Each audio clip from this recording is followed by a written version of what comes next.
اعوذ باللہ من الشیطان الرجیم، بسم اللہ الرحمن الرحیم۔ السلام علیکم۔ سورہ بقرہ کی تفسیر کا سلسلہ جاری ہے۔ اللہ تعالیٰ فرماتے ہیں کل من کان عدوا لجبریل فإنہ نزلہ علی قلبک بإذن اللہ مصدقا لما بین یدیہ وہدی وبشریٰ للمؤمنین۔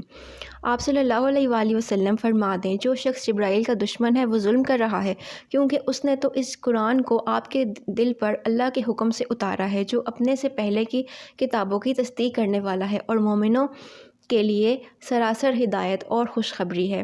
اب اس کا شان نزول کچھ اس طرح سے ہے کہ حضرت ابن عباس رضی اللہ تعالیٰ عنہ ارشاد فرماتے ہیں کہ ایک مرتبہ حضور صلی اللہ علیہ وآلہ وسلم کے پاس یہود کی ایک جماعت آئی اور کہا کہ 4 سوالوں کے جواب دیں تو ہم ایمان لے آئیں گے۔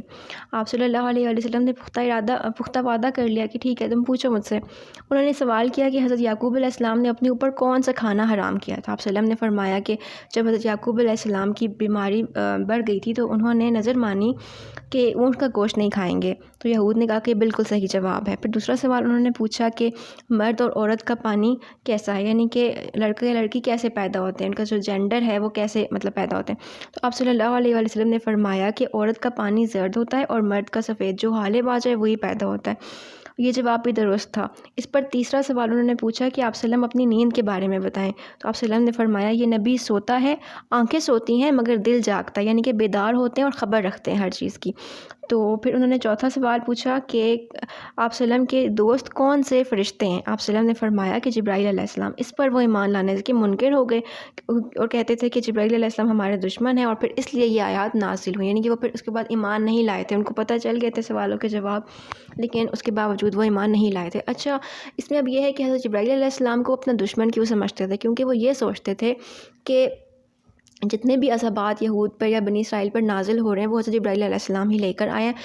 یہ جو فرشتہ ہے یہ عذاب کا فرشتہ ہے اور یہ ہمارے اوپر عذاب لے کر آتا ہے، اس لیے ہم جو ہے وہ دشمنی رکھتے تھے ان سے، اور پھر اس لیے وہ ایمان نہیں لاتے تھے۔ اور دوسرا پوائنٹ یہ تھا اس میں کہ وہ یہ کہتے تھے کہ جبرائیل علیہ السلام وہی لے کر آپ صلی اللہ علیہ وسلم پر کیوں اترے، ایک عربی رسول کیوں مبعوث ہوئے۔ ان کو یہ نہیں پتہ تھا کہ یہ سارا اللہ کا حکم ہے، اللہ کے حکم سے وہ عذاب لے کر آتے تھے، اللہ کے حکم سے وہ وہی لے کر نازل ہوئے آپ صلی اللہ علیہ وسلم کے اوپر۔ اللہ جس پر چاہتا ہے اپنا فضل کرتا ہے، وہ ایمان نہیں لے کر آئے، وہ یہی بات سوچتے تھے۔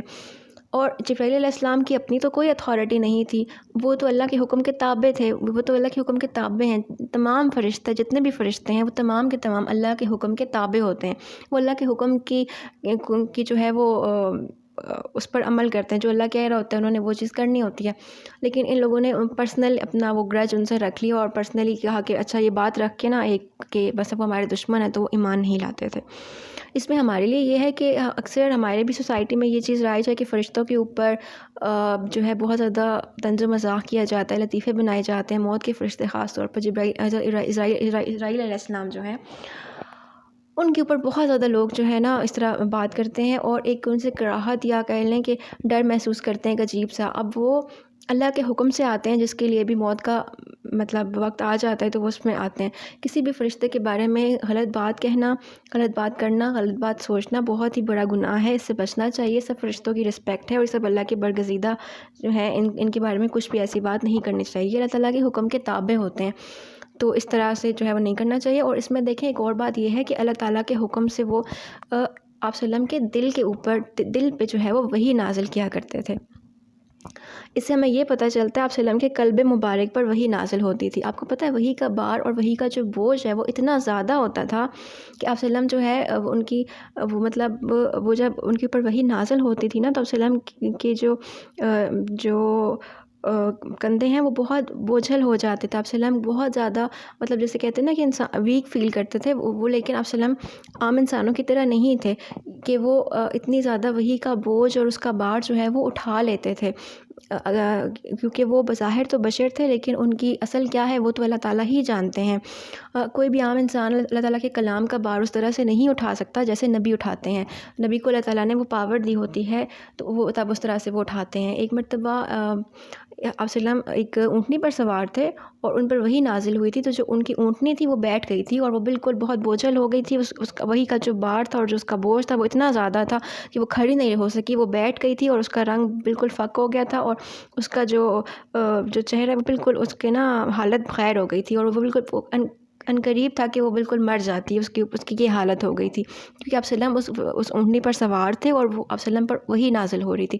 تو جو وحی کا بوجھ اور اس کا جو بھار ہوتا ہے یہ بہت زیادہ ہوتا ہے، کسی عام انسان کے بس کی بات نہیں اس کو اٹھانا، یہ نبی ہی اٹھا سکتے ہیں. انہوں نے ہمارے لیے ہی یہ تکالیف اور یہ جو ہے وہ جھیلی تاکہ ہم تک اللہ تعالیٰ کا پیغام پہنچ سکے. تو اس میں اللہ تعالیٰ نے ایک یہ والی بات بھی واضح کر دی ہے. اور اس کے علاوہ یہ کہ جو قرآن پاک ہے یہ تمام کتابوں کی تصدیق کرنے والی ہے، یعنی کہ تمام کتابوں کی تصدیق کرتی ہے کہ وہ تمام کتابیں اللہ تعالیٰ کے حکم سے نازل ہوئی تھیں. ان میں جو کچھ بھی تھا وہ اللہ تعالیٰ کے حکم سے اس میں نازل ہوا تھا، اور جو چیزیں اللہ تعالیٰ کے احکامات تھے وہ بالکل سچے تھے. بعد میں لوگوں نے تحریف کر لی تھیں اور کچھ چیزیں منسوخ ہو گئی تھیں. اب جو ہدایت کی کتاب ہے وہ قرآن پاک ہے.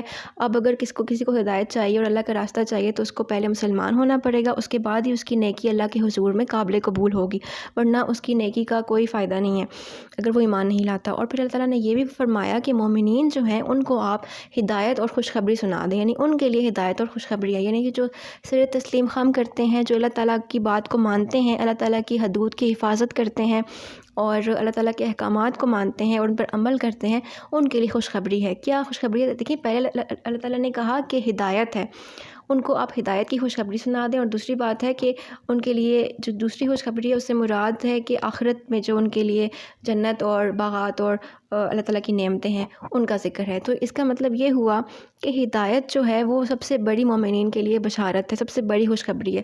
ایک انسان کے پاس اگر کچھ بھی نہ ہونا لیکن اس کے پاس ہدایت ہو، اس کا دل سیدھے راستے پر ہو، تو اس کے لیے یہ سب سے بڑی بلیسنگ ہوتی ہے. اگر آپ کے پاس کوئی بھی نہیں ہے نا دنیا میں، آپ اپنے آپ کو سب سے زیادہ تنہا محسوس کرتے ہیں تو مت کیجیے، کیونکہ اگر اللہ تعالیٰ آپ کے ساتھ ہے نا تو اس سے کوئی فرق نہیں پڑتا کہ کون آپ کے خلاف ہے، کیونکہ اللہ تعالیٰ نے اپنی کتاب میں صاف صاف بتا دیا کہ جس کو میں نے ہدایت دے دی ہے، جس کا دل ہدایت کی شمع سے روشن کر دیا ہے نا، وہ انسان میری نگاہ میں، میری نظر میں، میرے دربار میں بہت زیادہ ویلیویبل ہے. تو اس سے بڑی تو کوئی بات ہو ہی نہیں سکتی. وہ انسان کے لیے تو کامیابی ہے، اور پھر دنیا میں بھی کامیابی ہے، یعنی کہ دنیا میں بھی سکون ہے، اور آخرت میں بھی اس کے لیے خوشخبری ہے، کامیابی ہے، اللہ کا دیدار اور بہت سی نعمتیں ہیں، وہ اللہ ہی بہتر جانتا ہے. من کان عدوا للہ وملائکتہ ورسلہ وجبریل ومیکال فإن اللہ عدو للکافرین. جو شخص اللہ کا اور اس کے فرشتوں اور اس کے رسولوں کا اور جبرائیل اور میکائیل کا دشمن ہوا تو یقیناً اللہ بھی ان کافروں کا دشمن ہے.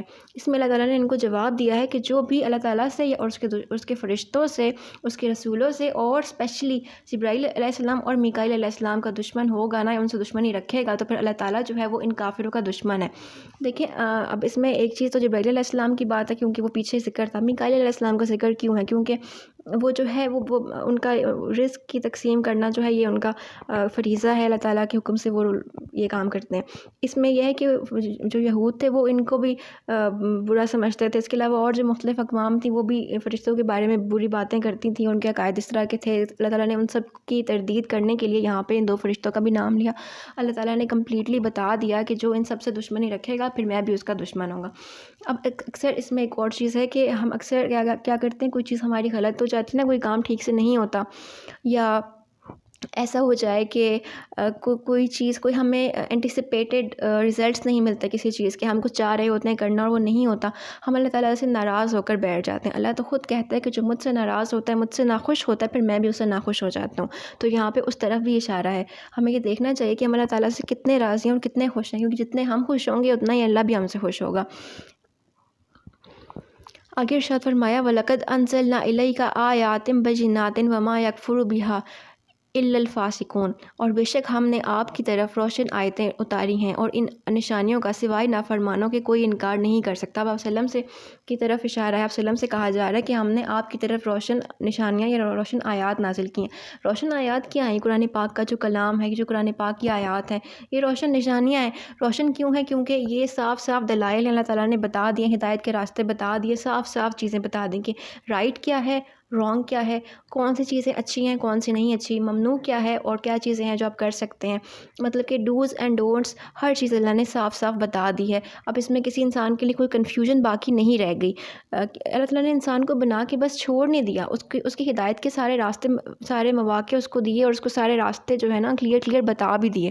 اب اللہ تعالیٰ نے کہہ دیا کہ پھر اس کے بعد جو ہے نا یہ جو میری نشانیاں ہیں ان کا نافرمانوں کے علاوہ کوئی انکار نہیں کر سکتا۔ کیا ہم دل سے اللہ تعالیٰ کے احکامات کو مانتے ہیں؟ ہمیں اب اس چیز میں یہ دیکھنا چاہیے۔ اور دیکھیں عربی میں جو اس کا ورڈ یوز ہوا ہے نا کہ نافرمانوں کا، وہ کیا یوز ہوا ہے اس آیت میں؟ الا الفاسقون، یعنی کہ جو فاسق ہوں گے، جس کے دل میں فسق ہوگا، جس کے دل میں منافقت ہوگی، اس کے علاوہ باقی ہر کوئی ان کو مان لے گا۔ تو اب ہمیں اپنے آپ کو جج کرنا ہے، اسکیل پہ رکھنا ہے کہ ہم اللہ تعالیٰ کی بات کو کتنا مانتے ہیں اور کتنا گراں گزرتا ہے اللہ کا حکم ہمارے اوپر۔ اور اس کے ایک اور جو اس کا شان نزول ہے وہ یہ بھی ہے کہ ایک یہود عالم نے آپ صلی اللہ علیہ وسلم سے کہا کہ اگر آپ واضح نشانیاں لے کر آئے ہیں تو ہم ضرور آپ وسلم پر ایمان لائیں گے۔ اس پر یہ آیت نازل ہوئی تھی کہ جو ہے یہ ساری روشن آیتیں اللہ تعالیٰ نے نازل کر دی، اب جو ایمان نہیں لائے گا وہ فاسق ہوگا۔ اور آپ وسلم نے کبھی تورات کی تعلیم حاصل نہیں کی تھی، اس کے باوجود اس کے احکامات بیان کرنا اور اپنی نشانیاں بتانا، اور یہ سب کچھ کیا تھا؟ واضح نشانیاں تھیں، مگر اس کا انکار جو ہے وہ کون لوگ کرتے تھے؟ جو فاسق تھے۔ أَوَكُلَّمَا عَاهَدُوا عَهْدًا نَبَذَهُ فَرِيقٌ مِّنْهُمْ بَلْ أَكْثَرُهُمْ لَا يُؤْمِنُونَ۔ اور کیا ایسا نہیں کہ جب بھی انہوں نے کوئی عہد کیا تو ان میں سے ایک گروہ نے اسے توڑ کر پھینک دیا، بلکہ ان میں سے اکثر ایمان ہی نہیں رکھتے۔ اب یہاں پر یہ ہے کہ اللہ تعالیٰ نے ان کی روش بیان کی کہ یہ یہی کرتے ہیں کہ اللہ تعالیٰ سے پہلے وعدہ کر لیتے ہیں اور پھر اس کے بعد اس کو توڑ دیتے ہیں۔ ان کے لیے وعدہ خلافی کرنا کوئی بڑی بات نہیں ہے، ناٹ اے بگ ڈیل۔ تو ہمیں اپنے آپ کو دیکھنا چاہیے، اب یہاں پہ بات تو یہود کی ہو رہی ہے، لیکن ہمیں اپنے آپ کو دیکھنا چاہیے کہ ہم وعدوں کی پاسداری کتنی کرتے ہیں۔ سب سے بڑا وعدہ جو ہے وہ اللہ تعالیٰ کے ساتھ جو ہے انسان نے کیا تھا، وہ عہد الصد تھا، جو کہ آسمانوں پر کیا تھا جب روحوں کی صورت میں اللہ نے پوچھا تھا۔ اور اس کے بعد یہ کہ جب ہم کلمہ پڑھ لیتے ہیں تو یہ اللہ تعالیٰ سے ایک طرح کا عہد ہوتا ہے کہ ہم ایمان لائے ہیں اور اللہ کے علاوہ کسی کو شریک نہیں کرتے، اور وسلم کو اللہ کا رسول مانتے ہیں، اور ہم اس کو پھر کتنا فالو کرتے ہیں۔ آخر ارشاد فرمایا وَلَمَّا جَاءَهُمْ رَسُولٌ مِّنْ عِندِ اللَّهِ مُصَدِّقٌ لِّمَا مَعَهُمْ نَبَذَ فَرِيقٌ مِّنَ الَّذِينَ أُوتُوا الْكِتَابَ كِتَابَ اللَّهِ وَرَاءَ ظُهُورِهِمْ كَأَنَّهُمْ لَا يَعْلَمُونَ۔ اور اسی طرح جب ان کے پاس اللہ کی جانب سے رسول حضرت محمد صلی اللہ علیہ وآلہ وسلم آئے، جو اس کتاب کی اصلاً تصدیق کرنے والے ہیں، جو ان کے پاس پہلے سے موجود تھی، تو انہیں اہل کتاب میں سے ایک گروہ نے اللہ کی اسی کتاب تورات کی پس پشت پھینک دیا، گویا وہ اس کو جانتے ہی نہیں، حالانکہ اسی تورات نے انہیں نبی آخر الزماں صلی اللہ علیہ وآلہ وسلم کی تشریف آوری کی خبر دی تھی، یعنی کہ تورات میں ان کی جو ہے ان کی خبر تھی، لیکن اس کے باوجود انہوں نے کیا کیا تھا کہ ایمان نہیں لے کر آئے تھے۔ اور اس میں کتاب سے مراد تورات ہے، اور وہ حصے جہاں حضور صلی اللہ علیہ وآلہ وسلم کی آمد کی بشارت دی گئی تھی اس کو بدل دیا تھا۔ انہوں نے ان آیت کو چھپایا جن میں آپ وسلم کی صفات بیان کی گئی تھیں۔ اللہ کے کلام میں سے بعض کا انکار کرنا پوری کتاب کا انکار کرنا ہوتا ہے۔ تو یہ نہیں ہو سکتا کہ آپ آدھی چیزوں کو چھوڑ دیں، کچھ چیزوں کو چھوڑ دیں اور باقی پہ عمل کریں۔ پلس مائنس کچھ بھی نہیں ہوتا اللہ تعالیٰ کے راستے میں۔ اللہ تعالیٰ کے راستے میں بس ایکسیپٹنس ہوتی ہے، سبمیشن ہوتی ہے۔ وَاتَّبَعُوا مَا تَتْلُو الشَّيَاطِينُ عَلَى مُلْكِ سُلَيْمَانَ وَمَا كَفَرَ سُلَيْمَانُ وَلَكِنَّ الشَّيَاطِينَ كَفَرُوا يُعَلِّمُونَ النَّاسَ السِّحْرَ وَمَا أُنزِلَ عَلَى الْمَلَكَيْنِ بِبَابِلَ هَارُوتَ وَمَارُوتَ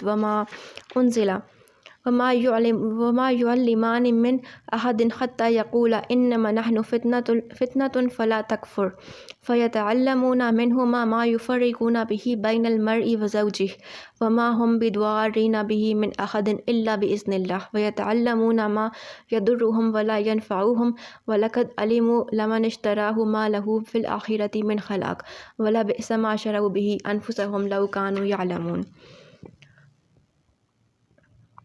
اور وہ یہود تو اس چیز یعنی جادو کے پیچھے بھی لگ گئے تھے جو سلیمان علیہ السلام کے عہد حکومت میں شیاطین پڑھا کرتے تھے، حالانکہ سلیمان علیہ السلام نے کوئی کفر نہیں کیا، بلکہ کفر تو شیطانوں نے کیا جو لوگوں کو جادو سکھاتے تھے، اور اس جادو کے علم کے پیچھے بھی لگ گئے جو شہر بابل میں ہاروت اور ماروت نامی دو فرشتوں پر اتارا گیا تھا۔ وہ دونوں کسی کو کچھ نہ سکھاتے تھے، یہاں تک کہ کہتے تھے کہ ہم تو محض آزمائش کے لیے ہیں، سو تم اس پر اعتقاد رکھ کر کافر نہ بنو۔ اس کے باوجود وہ یہودی ان دونوں سے ایسا منتر سیکھتے تھے جس کے ذریعے شوہر اور اس کی بیوی کے درمیان جدائی ڈال دیتے، حالانکہ وہ اس کے ذریعے کسی کو بھی نقصان نہیں پہنچا سکتے تھے مگر اللہ ہی کے حکم سے۔ اور یہ لوگ وہی چیزیں سیکھتے ہیں جو ان کے لیے ضرر رساں ہیں اور انہیں نفع نہیں پہنچاتی، اور انہیں یہ بھی یقیناً معلوم تھا کہ جو کوئی اس کفر یا جادو ٹونے کا خریدار بنا اس کے لیے آخرت میں کوئی حصہ نہیں ہوگا، اور وہ بہت ہی بری چیز ہے جس کے بدلے میں انہوں نے اپنی جانوں کی حقیقی بہتری یعنی اخروی فلاح کو بیچ ڈالا۔ کاش وہ اس سودے کی حقیقت کو جانتے۔ اب یہاں پر ایک بہت بڑے واقعے کی طرف اشارہ ہے۔ یہود جو ہیں وہ جادو کا کام بھی کرتے تھے، اور وہ اس میں جسٹیفیکیشن یہ دیتے تھے کہ حضرت سلیمان علیہ السلام کو وہ اس بات کا ٹھہراتے تھے ذمہ دار کہ ان سے یہ چیز نکلی ہے اور وہ یہ کام کرتے تھے، تو ان کی اس میں ہم کرتے ہیں۔ تو یہاں پہ اللہ تعالیٰ نے ساری بات کو کلیئر کیا، ساری بات کو ڈیٹیل سے بیان کیا۔ حضرت سلیمان علیہ السلام جو تھے وہ اللہ تعالیٰ کے بہت ہی برگزیدہ نبی تھے، اور ان کو بادشاہت اللہ تعالیٰ نے عطا کی تھی، ہوا ان کے زیر تابع تھی، شیاطین یعنی کہ جو جنات ہوتے ہیں وہ ان کے تابع تھے، بڑے بڑے جو جنات ہوتے ہیں ان سے وہ مجسمے اور بہت بڑی بڑی چیزیں بنوایا کرتے تھے، بڑی بڑی عمارتیں بنوایا کرتے تھے، اور بہت ساری مخلوق جو ہے ان کی تابع تھی، اور جتنے بھی یہ جانور ہیں اور یہ جو پرندے ہیں ان کی بولیاں وہ جانتے تھے۔ حضرت سلیمان علیہ السلام کے زمانے میں شیطان آسمان پہ پہنچ جاتے ہوتے تھے اور باتوں کو سنتے ہوتے تھے جو اللہ نے فرشتوں کو صحیفوں کی صورت میں دی ہوتی تھیں، کسی کو کتنا رزق ملے گا، کہاں اولاد ہوگی وغیرہ، اور پھر یہ کیا کرتے تھے، شیاطین سن لیتے تھے وہاں سے باتیں، اور پھر اپنے کاہنوں کے پاس آتے تھے، اور پھر کاہن جو تھے وہ لوگوں کو بتاتے تھے، اس سے پھر یہ اثر پیدا ہو گیا تھا کہ شاید کاہنوں کی باتیں سچی ہوتی ہیں، اس سے لوگ کہنے لگے تھے کہ شیاطین کو اللہ نے یہ طاقت دی ہے کہ غیب کو جو ہے وہ جان لیتے ہیں۔ پھر کاہنوں نے ان باتوں کو جو ہے نا وہ کتابوں میں لکھنا شروع کر دیا، اور پھر ساتھ میں مزید جھوٹ اپنی طرف سے ملا دیا۔ حضرت سلیمان علیہ السلام کو جب ان کتابوں کا پتہ چلا، کیونکہ اس وقت یہ فتنے بہت زیادہ پھیل گئے تھے، شیاطین بہت زیادہ پھیل گئے تھے اور لوگوں کو تنگ بھی کرتے تھے اور برے کام بھی کرتے تھے، تو اللہ تعالیٰ نے پھر کیا ہوا تھا، سلیمان علیہ السلام کو جب ان کتابوں کے عام ہونے کا پتہ چلا تو انہوں نے کیا کیا، ان کتابوں کو اپنے قبضے میں کر کے ان سب جو کاہن تھے ان کو ختم کر دیا تھا، اور ان کو اپنے تخت کے نیچے دبا دیا تھا، اور جب بھی کوئی اس کو نکالنے کی کوشش کرتا تھا تو اللہ کے حکم سے وہ جل جاتا تھا۔ تو سلیمان علیہ السلام کا جب وصال ہوا تھا تو اس کے بعد جو ہے علماء جو تھے اس وقت کے وہ بھی گزر گئے، تب ابلیس جو تھا وہ دوبارہ آیا بنی اسرائیل کے پاس اور کہا کہ میں تمہیں خزانہ بتاتا ہوں، اس جگہ کو کھودو۔ اس نے وہی جگہ کھدوا دی، اور پھر کیا کیا کہ وہاں سے سلیمان علیہ السلام کی ان کتابوں کا ان کو پتہ چل گیا، وہ مل گئیں، اور پھر شیطان نے ان لوگوں کو یہ کہا کہ سلیمان علیہ السلام ان کتابوں کے علم کی وجہ سے سب چیزوں پہ، سب جانداروں پہ حکومت کرتے تھے، جس سے معاذ اللہ یہ مشہور ہو گیا کہ سلیمان علیہ السلام شاید ساحر تھے۔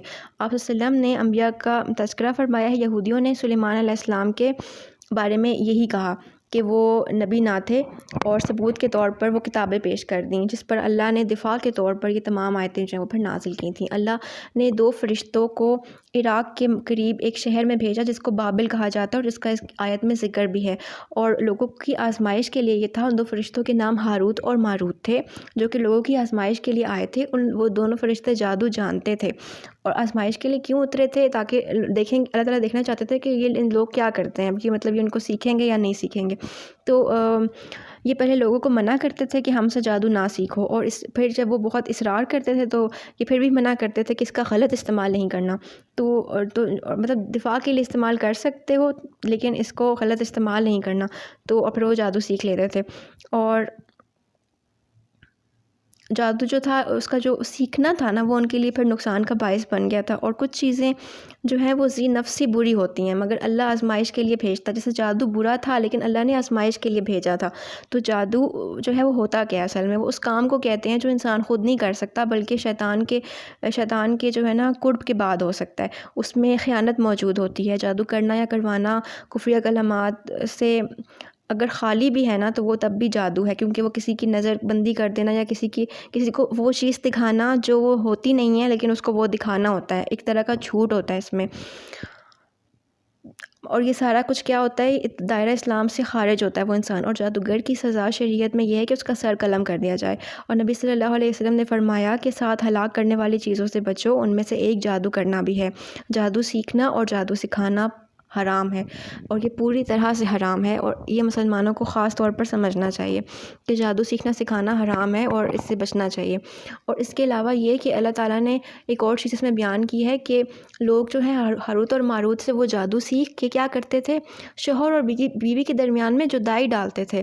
آپ جانتے ہیں دنیا کا سب سے بڑا جو گناہ ہے نا، جو سب سے بڑا اللہ تعالیٰ کو جو چیز بہت بری لگتی ہے شرک کے بعد اور والدین کی نافرمانی کے بعد، وہ چیز ہے میاں بیوی کے درمیان میں جدائی ڈال دینا، ان کے درمیان میں مس انڈرسٹینڈنگس پیدا کرنا، ان کے درمیان کسی طریقے سے بھی ان کے دل ایک دوسرے سے برے کرنا۔ یہ شیطان کو اتنا پسندیدہ عمل ہے جس کی کوئی حد نہیں ہے، تو یہ انتہائی برا ہے۔ اور وہ کیا کرتے تھے، جادو کو یوز ہی اس کام کے لیے کرتے تھے، یعنی جادو کو سیکھتے ہی اس کام کے لیے تھے، اور یہ آج تک ہو رہا ہے۔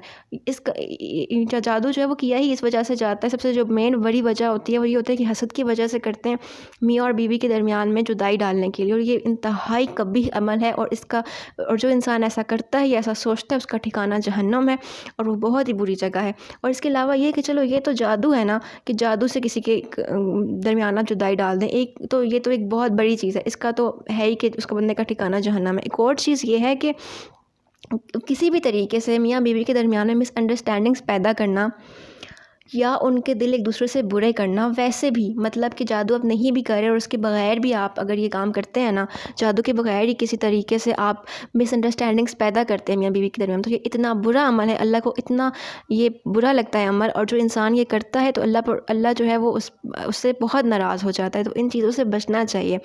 اور اللہ جو شیطان ہے اس کا یہ پسندیدہ عمل ہے، اور وہ کیوں ہے؟ کیونکہ دیکھیں ایک سوسائٹی جو ہے اس کی جو بیسک یونٹ ہے نا، جو بیس ہے سوسائٹی کی، وہ میاں بیوی سے ہوتی ہے، مطلب ایک ہسبینڈ وائف ایک جو کپل ہے اس سے سٹارٹ ہوتی ہے، اور پھر ایک پورا معاشرہ بنتا ہے، ایک فیملی سسٹم جو اللہ تعالیٰ نے انٹروڈیوس کروایا تھرو اسلام۔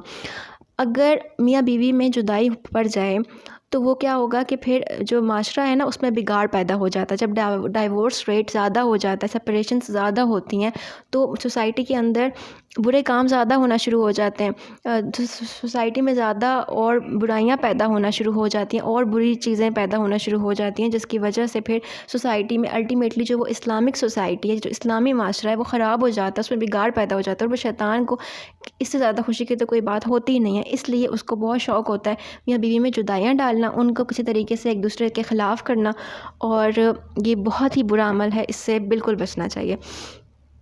ایک دفعہ شیطان نے، ابلیس نے اپنے اس کے جو 3 کارندے تھے، چیلے تھے، ان کو بھیجا کہ جاؤ کوئی برا کام کر کے آؤ۔ وہ تینوں جب شام کو واپس آئے، ایک نے کہا، جو 2 تھے انہوں نے کچھ بتایا، ایک نے کہا کہ میں نے کسی کو نماز پڑھنے سے روکا، دوسرے نے کہا کہ میں نے کسی سے چوری کروائی، اس طرح کی کوئی بات تھی۔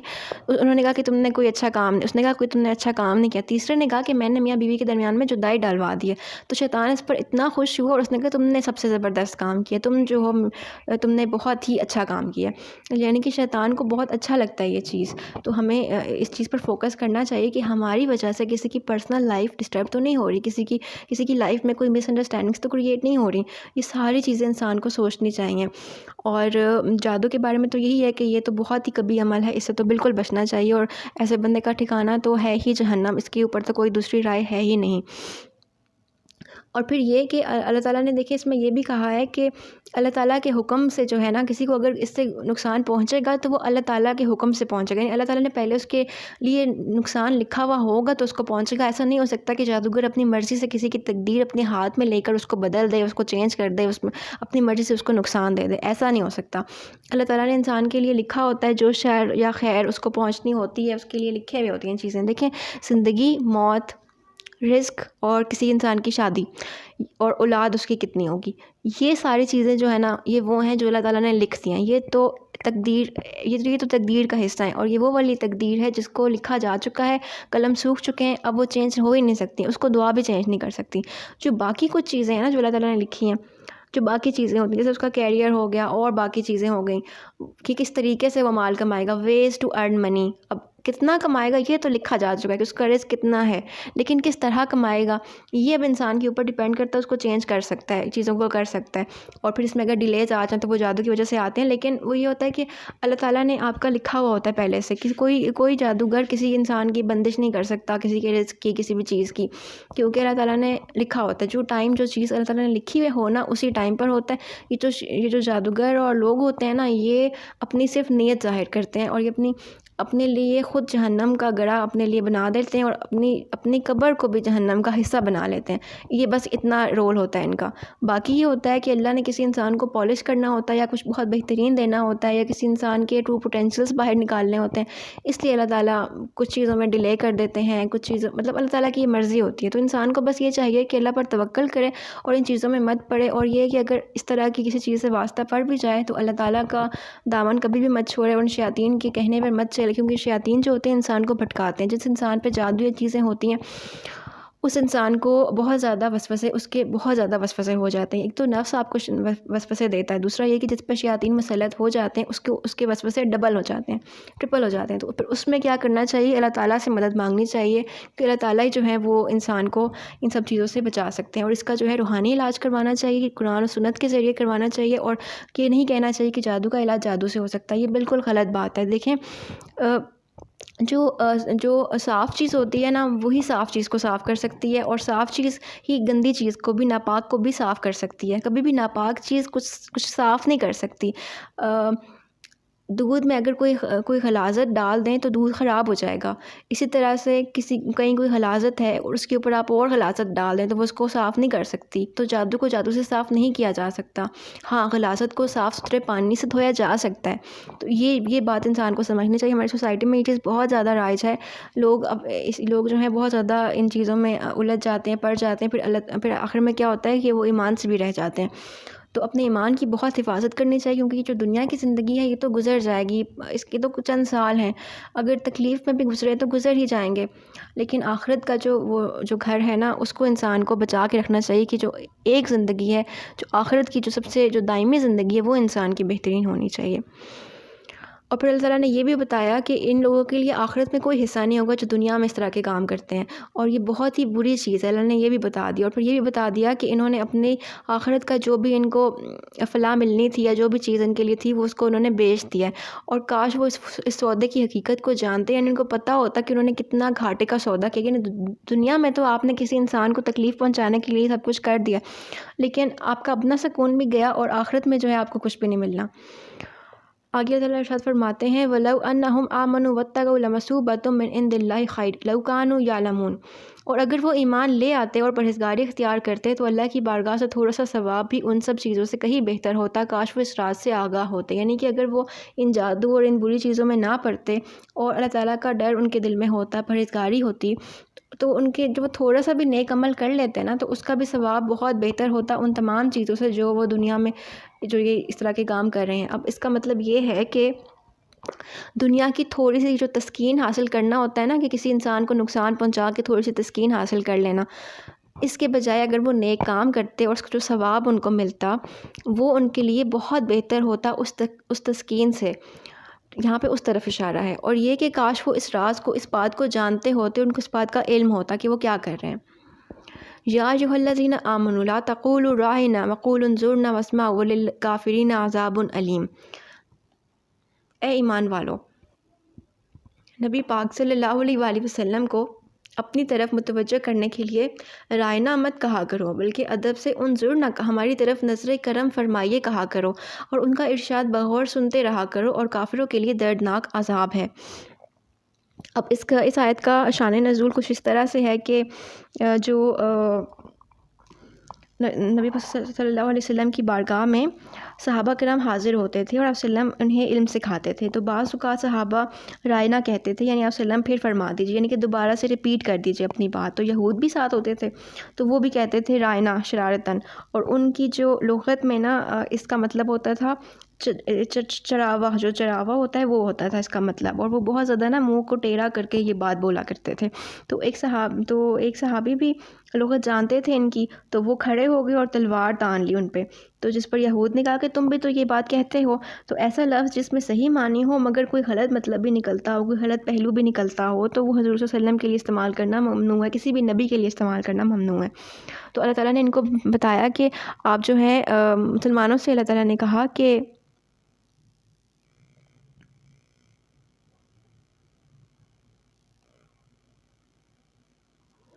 نے ان کو کہا کہ آپ جو ہے کہا کیجئے، مطلب رسپیکٹ میں انظرنا کہا کیجئے کہ آپ صلی اللہ علیہ وسلم ہماری طرف نظر کرم فرمائیے. تو یہاں پہ اس طرف اشارہ ہے۔ اور اللہ تعالیٰ نے اس کے علاوہ یہ بھی کہا کہ آپ وسلم جو کہہ رہے ہوں وہ بات بغور سنتے رہا کرو، وہ بات سن لیا کرو۔ اب اس میں ایک بات تو یہ ہے کہ یہ آیت جو ہے یہ تو اس وقت کے لیے ہے جب آپ وسلم موجود تھے ظاہری طور پر۔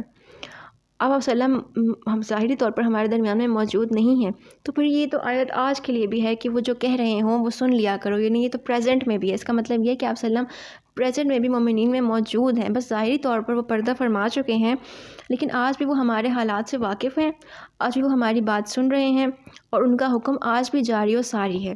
اور اللہ تعالیٰ نے یہ بھی بتایا کہ کافروں کے لیے دردناک عذاب ہے، یعنی کہ ان کے لیے جو ہے بہت برا عذاب ہے جو اس طرح کے کام کرتے ہیں۔ ما یود الذین کفروا من اہل الکتاب ولا المشرکین ان ینزل علیکم من خیر من ربکم واللہ یختص برحمتہ من یشاء واللہ ذو الفضل العظیم۔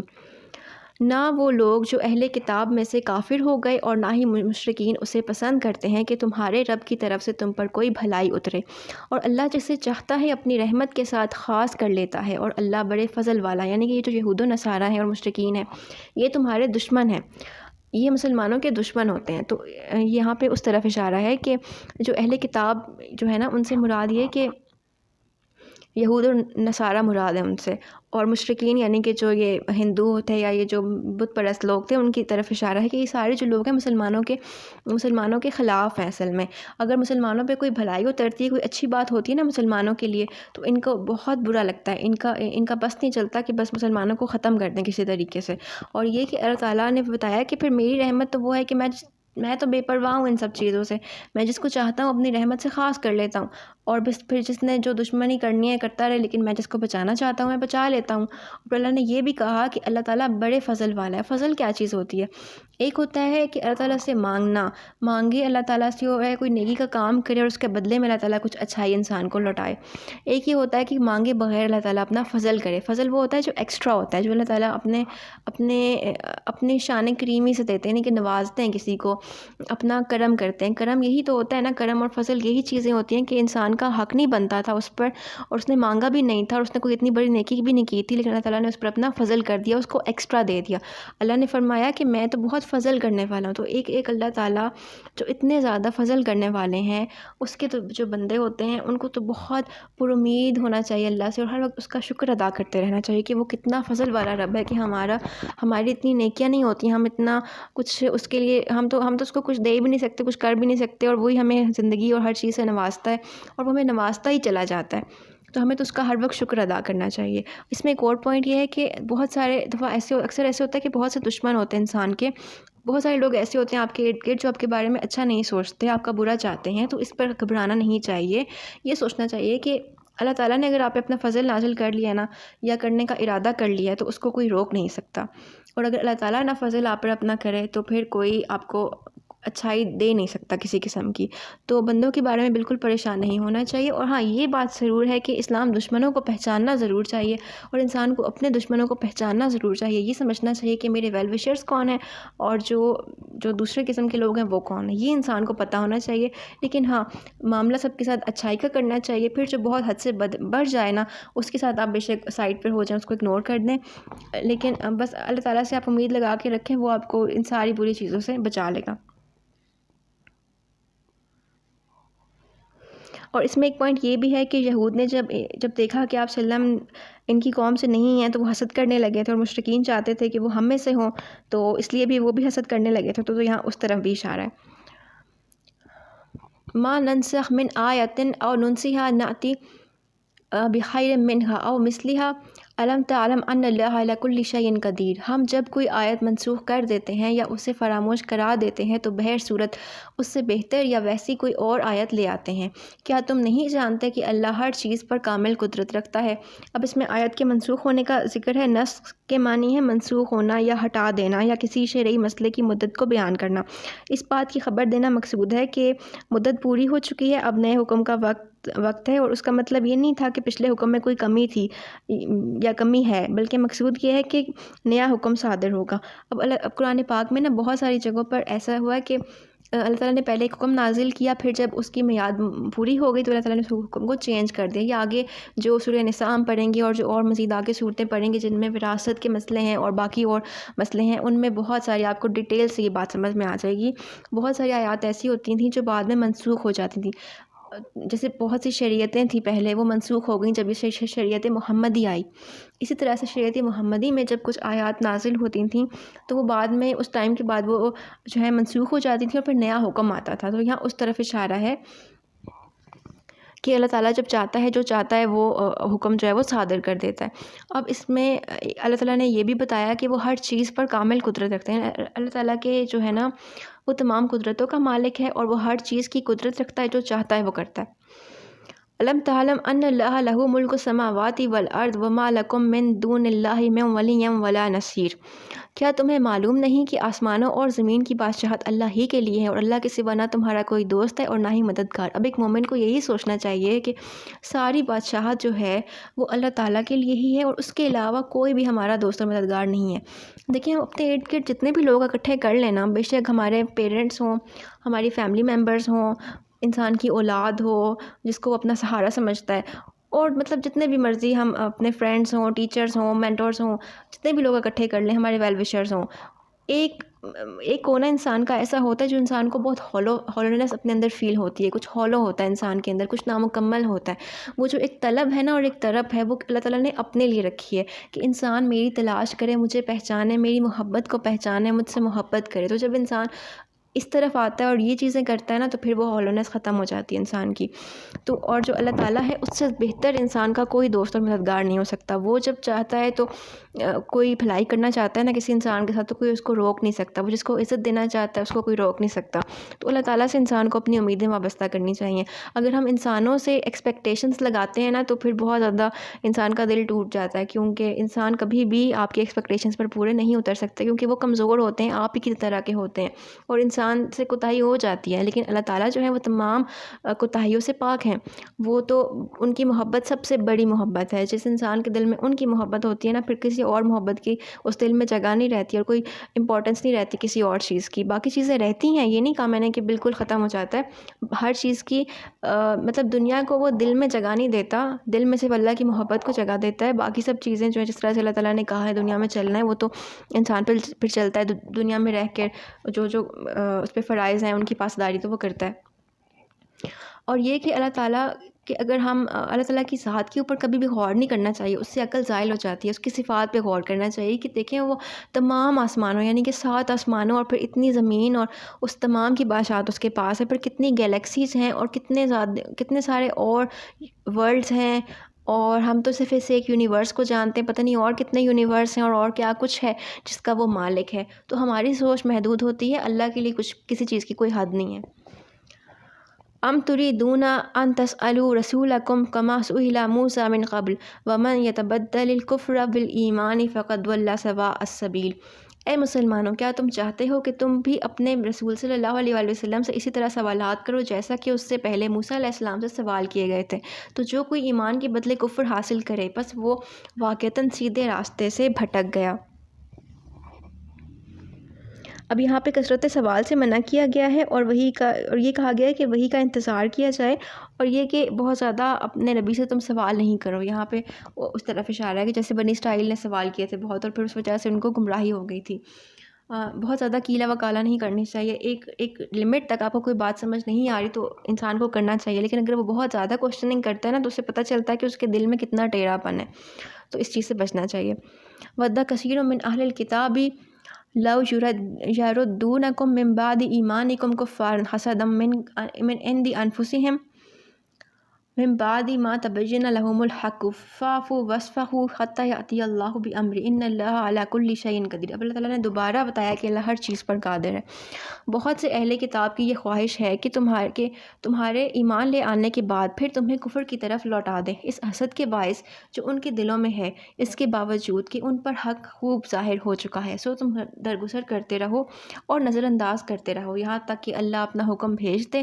بے شک اللہ ہر چیز پر کامل قدرت رکھتا ہے. اب یہ کہ یہود کے بارے میں ہے کہ ان پر ایمان مت لاؤ، ان کی بات مت سنو. اور یہ ہے کہ یہ آیات اس وقت کی ہیں کہ جب یہ جہاد کا حکم تھا اور یہ قرآن کا عظیم چیلنج تھا کہ کوئی دلیل لے کر آؤ۔ اب اس میں یہ ہے کہ یہود جو تھے نا، وہ بہت زیادہ مسلمانوں کو بھڑکایا کرتے تھے، کہا کرتے تھے کہ یہ جو دین ہے وہ ٹھیک نہیں ہے۔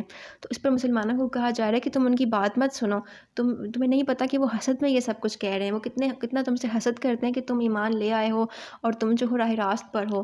اب دیکھیں شیطان بھی تو ایسے ہی کرتا ہے نا، جب دیکھتا ہے کسی انسان کو کہ وہ راہ راست پر جا رہا ہے، سیدھے راستے پر چل رہا ہے، کوئی اچھا کام کر رہا ہے، ایک دم سے اس کے مائنڈ میں نگیٹیوٹی آنا شروع ہو جاتی ہے، کوئی نگیٹیو خیال آنا شروع ہو جاتے ہیں۔ وہ کیوں ہوتا ہے؟ کیونکہ شیطان اس کو بھٹکا رہا ہوتا ہے راستے سے، یا پھر کوئی ایسے لوگ آ جاتے ہیں، لوگوں کی صورت میں شیطان آ جاتا ہے۔ آپ کے ایسے دوست ہو سکتے ہیں، آپ کے کوئی فیملی ممبرس ہو سکتے ہیں، کوئی بھی انسان ہو سکتا ہے جو آپ کو کہہ رہا ہوتا ہے کہ یہ تم کیا کر رہے ہو، یہ تم کون سا کام کر رہے ہو، اس کو تم رہنے دو، یا کوئی بھی ایسی بات کر دے گا کہ آپ کا دل خراب ہو جائے گا اس کام سے اور وہ اچھا کام آپ چھوڑ دیں گے۔ تو ان انسانوں کو پہچانیں، ان لوگوں کو پہچانیں جو انسان کی صورت میں اصل میں شیطان ہے، جو آپ کو اللہ کے راستے سے روک رہا ہے۔ اور ہمیں خود بھی چاہیے کہ ہم کسی انسان کی اچھائی کے راستے میں رکاوٹ نہ بنیں، اس سے ہم بچیں۔ آگے فرمایا وَأَقِیمُوا الصَّلَاةَ وَآتُوا الزَّکَاةَ وَمَا تُقَدِّمُوا لِأَنفُسِکُم مِّن خَیْرٍ تَجِدُوهُ عِندَ اللَّهِ إِنَّ اللَّهَ بِمَا تَعْمَلُونَ بَصِیرٌ۔ اور نماز قائم کیا کرو اور زکوٰۃ دیتے رہا کرو، اور تم اپنے لیے جو نیکی بھی آگے بھیجو گے اسے اللہ کے حضور پالو گے۔ جو کچھ تم کر رہے ہو اللہ اسے دیکھ رہا ہے۔ اچھا یہاں پہ یہ بتایا، اب اللہ تعالیٰ نے کہا کہ نماز ہی پڑھتے رہو اور زکوٰۃ دیتے رہو، دونوں کو اکٹھا حکم ہے۔ اب نماز پڑھنے کا نہیں، نماز قائم کرنے کا حکم ہے۔ اور میں ہمیشہ کہتی ہوں کہ نماز قائم کرنا یہ ہوتا ہے کہ دو نمازوں کے درمیان جو وقفہ ہے اس میں انسان کوئی بدی نہ کرے، کوئی اللہ کے حکم عدولی نہ کرے، کوئی ایسا کام نہ کرے جو اللہ کی ناراضگی کا باعث ہو، تو پھر اس کی نماز قائم ہو گئی ہے۔ اور نماز قائم کرنا یہ بھی ہے کہ خشیت الہی ہو نماز میں، اور بہت خوبصورتی سے نماز کو ادا کیا جائے۔ اور پھر زکوٰۃ کا بھی حکم ہے۔ اس سے پتہ چلتا ہے کہ یہ دونوں احکامات کتنے امپورٹنٹ ہیں، ان کی امپورٹنس کا پتہ چلتا ہے یہاں پہ۔ اور انسان کی جو نماز ہے اس کا سوال سب سے پہلے قیامت کے دن کیا جائے گا۔ اور پھر یہ کہ ایک انسان اگر رائی کے برابر بھی نیکی بھیجے گا نا آگے، تو وہ آگے اللہ کے حضور میں اس کو دیکھ لے گا۔ کسی کے بارے میں آپ اچھا سوچیں گے بھی نا، اور اس بندے کو نہیں بھی پتہ کہ یہ بندہ میرے بارے میں اچھا سوچ رہا ہے، تو جو آپ کی اچھی سوچ ہے نا وہ اللہ تعالیٰ لکھ لیں گے اپنے رجسٹر میں۔ کوئی آپ نیکی کا ارادہ بھی کریں گے نا، لیکن آپ نے وہ نیکی کی نہیں ہے، ابھی جسٹ ارادہ کیا ہے، تو اللہ تعالیٰ وہ ارادہ بھی لکھ لیتے ہیں۔ تو اسلام تو بہت ہی سلامتی کا اور بہت ہی آسان دین ہے۔ اور اس کے علاوہ یہ کہا گیا کہ اللہ تعالیٰ جو بھی آپ کر رہے ہوتے ہیں نا، جو بھی انسان کر رہا ہوتا ہے، اللہ تعالیٰ جو ہے اس کو ان تمام چیزوں کی خبر ہوتی ہے۔ تو انسان کو یہ نہیں سوچنا چاہیے کہ میں کچھ چیز چھپا لوں گا اللہ تعالیٰ سے، تو ایسا نہیں ہو سکتا۔ وَقَالُوا لَن يَدْخُلَ الْجَنَّةَ إِلَّا مَنْ كَانَ هُودًا أَوْ نَصَارَىٰ تِلْكَ أَمَانِيُّهُمْ قُلْ هَاتُوا بُرْهَانَكُمْ إِن كُنتُمْ صَادِقِينَ۔ اور اہل کتاب کہتے ہیں کہ جنت میں ہرگز کوئی بھی داخل نہیں ہوگا سوائے اس کے کہ وہ یہودی ہو یا نصرانی، یہ ان کی باطل امیدیں ہیں۔ آپ فرما دیں کہ اگر تم اپنے دعوے میں سچے ہو تو اپنی اس خواہش پر سند لاؤ۔ یہ بہت بڑا چیلنج اللہ تعالیٰ نے ان کو دے دیا کہ اگر تمہیں بہت زیادہ لگتا ہے نا کہ صرف یہودی اور عیسائی جنت میں جائیں گے، تو پھر کوئی جو ہے اس کے اوپر کوئی سند، کوئی دلیل لے کر آؤ، تاکہ تمہاری اس بات کے اوپر ہم بھی دیکھیں کہ تمہارے چیلنج جو ہے یہ بات تمہاری کتنی سچی ہے۔ یہاں اس طرف اشارہ ہے۔ بلا من اسلم وجهه للہ وهو محسن فلہ اجرہ عند ربہ ولا خوف علیہم ولا هم یحزنون۔ ہاں، جس نے اپنا چہرہ اللہ کے لیے چکا دیا، یعنی خود کو اللہ کے سپرد کر دیا اور وہ صاحب احسان ہو گیا، تو اس کے لیے اس کا اجر اس کے رب کے ہاں ہے، اور ایسے لوگوں پر نہ کوئی خوف ہوگا اور نہ وہ رنجیدہ ہوں گے۔ یعنی کہ اللہ تعالیٰ کے حکم کو مانے اور آپ وسلم پر ایمان لائے تو اخروی نجات جو ہے وہ اس کا یہی معیار ہے۔ اب اللہ تعالیٰ نے بتایا کہ جس انسان نے اللہ کے آگے اپنا چہرہ جھکا دیا، یہ کتنی خوبصورت بات ہے، یعنی خود کو اللہ کے سپورٹ کر دیا، ٹوٹل الٹیمیٹ سبمیشن۔ ایک انسان جو ہوتا ہے نا، اس کو ایسا ہونا چاہیے کہ جیسے ایک مردہ جو غسال ہوتا ہے، جو غسال کہتے ہیں جو غسل دینے والا ہوتا ہے مردوں کو، میت کو جو غسل دینے والا ہوتا ہے، اس کے سامنے مردے کو جب رکھا جاتا ہے تو مردے کو وہ جدھر الٹاتا ہے پلٹاتا ہے، اس کو غسل دیتا ہے، مردہ آگے سے کوئی مزاحمت نہیں کرتا۔ تو بالکل ایک انسان کو نا اللہ تعالیٰ کی مشیت کو سمجھنا چاہیے، اور بالکل اس کے آگے ایسے ہی سرنڈر کرنا چاہیے ٹورڈز دا ول آف اللہ، کہ آپ بالکل ایسے ہو جائیں کہ بس جیسے ایک مردہ غسال کے سامنے ہوتا ہے کہ وہ بہت زیادہ کیلا و کالا نہیں کرتا، بہت زیادہ اس کو آبجیکشنز نہیں ہوتی اللہ تعالیٰ کے فیصلوں پر، اور راضی رہتا ہے۔ تو جو اس طرح کرتا ہے نا، اللہ تعالیٰ نے کہا کہ جو میرے آگے اپنا سر یوں جھکا دیتا ہے، اپنا چہرہ جھکا دیتا ہے۔ دیکھیں چہرہ جو ہے نا وہ سب سے افضل آرگن ہوتا ہے ہیومن باڈی کا، سب سے، کیونکہ افضل اور اشرف حصہ ہوتا ہے انسان کی باڈی کا۔ جو اس اشرف حصے کو اللہ تعالیٰ کے آگے جھکا دیتا ہے، سجدے میں جھکا دیتا ہے، تو اللہ تعالیٰ کہتے ہیں کہ پھر اور وہ صاحب احسان ہو جاتا ہے۔ یعنی کہ صاحب احسان کا مطلب یہ ہے کہ کسی کے ساتھ زیادہ نیکی کرنا، یعنی کہ کسی کی صاحب احسان یہی ہوتا ہے نا، کسی کے حق سے بڑھ کر اس کو دینا، کسی کے حق سے زیادہ اس کو دینا. جو آپ کا فرض بنتا ہے نا کسی کے لیے کچھ کرنے کا، آپ اس سے زیادہ ایکسٹرا کرتے ہیں تو آپ صاحب احسان ہو جاتے ہیں. تو جو یہ دونوں چیزیں کرتا ہے تو اللہ تعالیٰ کہتے ہیں کہ پھر اس کا اجر جو ہے وہ رب کے پاس ہے. اللہ نے یہ نہیں کہا کہ اس کا اجر جنت ہے، یہ نہیں کہا کہ اس کے اجر میں باغات ہیں اور بہت کچھ آخرت کا سامان ہے. اللہ تعالیٰ نے کوئی اسپیسیفک چیز نہیں بتائی. اللہ تعالیٰ نے یہ کہا ہے کہ پھر وہ تو اجر رب کے پاس ہی ہے، وہ رب کے پاس آئے گا تو اس کو سرپرائز ملے گا. یعنی کہ وہ اتنا بیش بہا اجر ہے، وہ اتنا زیادہ اجر ہے، اس کی کوئی مطلب وہ بہت ہی لامت نہ ہی بہت زیادہ والا اجر ہے کہ جب وہ انسان آئے گا تو تب وہ دیکھے گا اور وہ پھر خوش ہو جائے گا، اور پھر اس پہ کوئی خوف طاری نہیں ہوگا، وہ رنجیدہ نہیں ہوگا. اب جو یہ خصوصیت ہے نا کہ خوف طاری نہیں ہوگا اور رنجیدہ نہیں ہوگا، یہ اولیاء کرام کی بھی خصوصیت ہے کہ وہ اللہ کے دوست ہوتے ہیں اور ان کے اوپر بھی کوئی غم اور خوف نہیں ہوتا. وہ حال میں رہتے ہیں، وہ صاحب حال ہوتے ہیں. ان کو نہ پاسٹ کی کوئی پریشانی ہوتی ہے، نہ فیوچر کا کوئی اندیشہ ہوتا ہے. وہ بالکل پریزنٹ میں رہتے ہیں اور بالکل ایسے ان کا ہوتا ہے کہ وہ اللہ تعالیٰ کے حوالے خود کو کر دیتے ہیں اور ان کے اوپر کسی قسم کا کوئی ڈپریشن نہیں ہوتا. تو ولی بننے کا سب سے آسان نسخہ یہی ہے کہ آپ اپنے آپ کو اللہ تعالیٰ کے سپورٹ کر دیں، اس کے فیصلوں پر راضی ہو جائیں، تو اللہ تعالیٰ بھی آپ سے راضی ہو جائے گا اور خوش ہو جائے گا. اگر آپ نے دیکھنا ہو نا کہ اللہ آپ سے کتنا راضی ہے تو آپ یہ دیکھ لیں کہ آپ اللہ سے کتنے راضی ہیں. تو آج کے لیے اتنا ہی. اللہ تعالیٰ ہم سب کو ہدایت کی توفیق عطا فرمائے، ہم سب کو اپنے راستے پر چلائے. وآخر الدعوان الحمد للہ رب العالمین. اعوذ باللہ من الشیطان